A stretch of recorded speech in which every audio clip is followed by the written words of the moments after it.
dive into today's episode, I just want to remind you to hit that like button and subscribe to our channel. Your support means the world to us. It helps us grow, reach more amazing learners like you, and keep bringing you fresh and fun content every week. So don't forget, like, subscribe, and let's keep this journey going strong. Hello, my fellow word detectives, and a very warm welcome to another episode of Idiom Insights. I'm Emma, and I'm so happy you've decided to join us as we dust for fingerprints on the intriguing case files of the English language. And I'm Jack, your trusty informant, here to provide the backstory and an occasional red herring. It's fantastic to be back, Emma. Looking at today's idioms, it feels like we're examining the very architecture of our plans and principles, from things that are incredibly fragile to things that are shockingly identical. That's a wonderful way to see it, Jack. We're exploring phrases that describe the foundations of our ideas and our social codes. These are expressions that help us articulate when something is weak, when a line has been crossed, where our duties lie, and when we see something truly uncanny. It's a real blueprint for human interaction. Well, we shouldn't keep our team of investigators waiting. What are the 4 key pieces of evidence we'll be examining in this episode of Idiom Insights? All right, let's open the file. We will begin with a structure that is doomed to fail, a plan known as a house of cards. Then, we'll step outside the boundaries of acceptable behavior to discuss something that is beyond the pale. After that, we'll have a thoughtful discussion about priorities with the classic proverb, "Charity begins at home." And we will finish with a moment of pure disbelief when we meet someone who is a dead ringer. From fragile houses to identical faces, it sounds like a fascinating investigation. Before we look at our first clue, we want to say a huge thank you for being here with us. If you enjoy solving these linguistic mysteries, the best way to support the show is to hit that subscribe or follow button. It ensures you'll be on the case with us for every future episode. We truly appreciate you being part of our team. Now, let's look at that first fragile structure. Our first idiom is a house of cards. It's all about that inherent fragility, isn't it? A business plan that relies on 3 different suppliers all delivering on time without any backup plan is a house of cards. The image here is so powerful and immediate. Anyone who has ever tried to build one knows the feeling. You carefully balance one playing card against another, creating a tall, impressive-looking tower. But you also know that it's incredibly unstable. One wrong move, one deep breath, and the whole thing comes tumbling down. And that is exactly what this idiom means: a plan, organization, or argument that is built on a weak foundation and is destined to collapse easily. A lie that requires 3 other people to keep the secret is a house of cards. It looks fine from a distance, but anyone who looks closely can see that it's just one small problem away from total disaster. It's the ultimate symbol of a precarious situation. Let's listen in on Mia and Mark. It sounds like Mark is very excited about a new business venture he's been planning. You've been locked in the study with that whiteboard all weekend. You must be close to cracking the code on your new app idea. How's it looking? It's more than an idea. It's a fully formed plan. It's an app that connects local dog walkers with people who need their dogs walked, but it's hyper-local. It's brilliant. Okay, that sounds interesting. So, what's the business model? How does it all work? It's flawless. The plan depends on 3 things. First, getting a big investment from that tech fund downtown. Second, convincing my friend Sarah, the genius coder, to build it for free in her spare time. And third, that a new housing development full of young professionals gets approved for the empty land down the street. When those 3 things happen, we're golden. Mark, honey, I love your enthusiasm, but have you actually spoken to the investors, or Sarah, or the city council? Not yet, but I'm optimistic. So your whole grand plan is based on 3 major assumptions you have no control over. It sounds impressive, but it's a house of cards. If any one of those things doesn't happen, the entire project falls apart. You can hear the air go out of Mark's balloon a little bit there, can't you? Mia's analysis is sharp and correct. His plan, while exciting to him, has no solid foundation. It's a classic house of cards. It really is. He has built a beautiful looking structure, but the individual pieces aren't secure. The idiom is the perfect, concise way for Mia to describe the fatal flaw in his logic.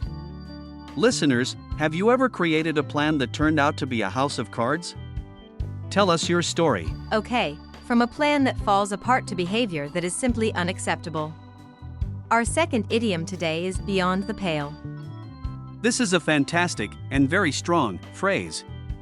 If someone's actions or words are described as beyond the pale, it means they are completely unacceptable and have gone past the limits of decency and good taste. It's not just rude, it's shocking and offensive. The origin is fascinating. The Pale was a term for the area of Ireland that was under English rule centuries ago.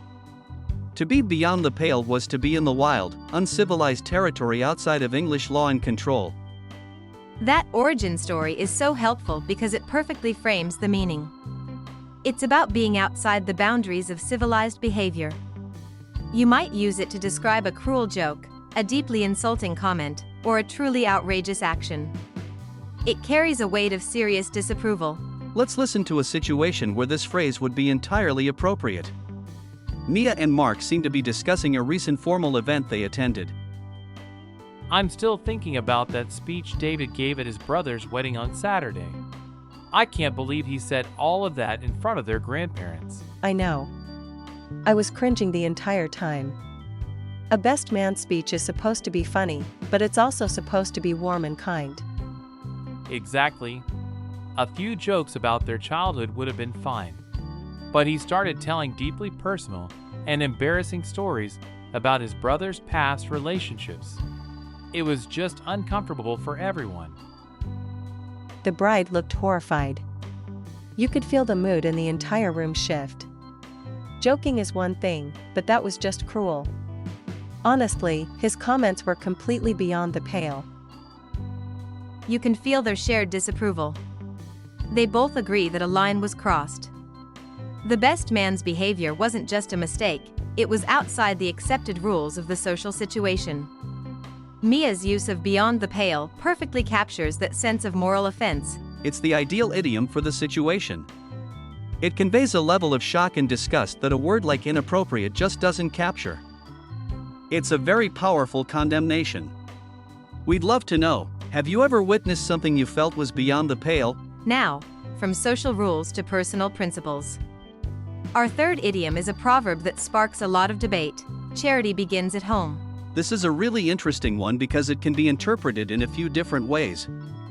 On the surface, it means that your first responsibility is to care for your own family and local community before you worry about helping people in other parts of the world. You need to make sure your own house is in order before you try to fix someone else's. But it's also used sometimes as an excuse for not being generous to wider causes. Someone might say charity begins at home as a way to justify not donating to an international disaster relief fund, for example. So it creates a fascinating tension. Is it a wise reminder of our primary duties, or is it a justification for being insular? That's the core of the debate. Let's hear Mia and Mark wrestle with this very idea. It seems Mia is involved in a new community project. The fundraising drive for the new playground equipment at the local park is going so well. We've already raised half the money we need. Would you be interested in making a small donation? A new playground is a great idea, and I'm glad it's going well. But to be honest, I just sent a fairly large donation to that global fund that provides clean water to villages in Africa. Oh, well, that's a wonderful cause, of course. That's very generous of you. Thank you. But it means my charity budget for the month is pretty much spent. My grandmother always used to say that charity begins at home, but I sometimes struggle with that. Is it better to help 10 kids down the street or 100 kids on the other side of the world? That's a tough question, and I don't think there's a right answer. I guess the proverb just reminds us not to forget the people right in front of us. Both are important. That is such a thoughtful and realistic conversation. It shows how this idiom isn't a simple instruction, but the starting point for a complex moral discussion. Mark is genuinely wrestling with the meaning of the phrase. It's a fantastic example because it highlights the dilemma perfectly. There is no easy answer to his question. The proverb "charity begins at home" serves as one side of a very compelling argument about where we should direct our help. What are your thoughts on this phrase? We'd love to read them in the comments. And that brings us to our fourth and final idiom of the day. It's a phrase used to describe an uncanny resemblance. The idiom is dead ringer. This is a fun one, and the dead part is what makes it so strong. In this context, dead is an adverb that means absolutely or exactly. A ringer is a slang term for a person or thing that is a fraudulent substitute, like a fast horse secretly entered into a race for slower horses. So, a dead ringer is an exact look-alike, an almost perfect duplicate of someone. It's that feeling of doing a double take. You see someone on the street and you are absolutely convinced for a moment that they are a famous celebrity or a friend of yours. It's much stronger than just saying someone looks a bit like someone else. It implies an almost spooky level of similarity. Let's hear what happens when Mark spots someone who looks very familiar while he and Mia are out for a walk. It's so nice to just walk through the city on a Sunday. Look at all the people out enjoying the sunshine. It is. It's great. Wait a minute. Mia, look over there, at that man getting into the taxi. Don't stare, but just look. Which one? The man in the gray coat? What about him? Doesn't he look familiar to you? Think about that old detective show you love to watch. The main actor. Oh my goodness. The hair, the way he stands. It's uncanny. He's a dead ringer for him. For a second I thought it was actually him. I know. I had to look twice. That's probably the closest I'll ever get to meeting a celebrity. That is the perfect context for this idiom. It's that moment of genuine shock and surprise at a physical resemblance. Mark's excitement and Mia's immediate agreement show how strong the similarity must have been. Dead ringer is the only phrase that does that level of similarity justice. It captures the uncanny nature of the experience perfectly. So, our final question for you, listeners, have you ever seen a dead ringer for a famous person? Who was it? And with that surprising sighting, we've reached the end of our investigation for today. Let's review the clues. We started with the precarious and unstable plan known as a house of cards. We then identified unacceptable behavior that was beyond the pale. We had a thoughtful debate about priorities, prompted by the proverb "charity begins at home." And we ended with the shocking discovery of an exact look-alike, a dead ringer. We hope you've had fun with us today and feel ready to use these fantastic phrases. The more you use them, the more they become your own personal tools for expression. That's right. And if you enjoyed this episode, we would be so grateful if you would leave us a like or a 5-star review. And please don't forget to subscribe to Idiom Insights to make sure you're with us for our next case. Thank you all so much for your time and your brilliant detective work. Until next time, stay curious. Goodbye for now, everyone.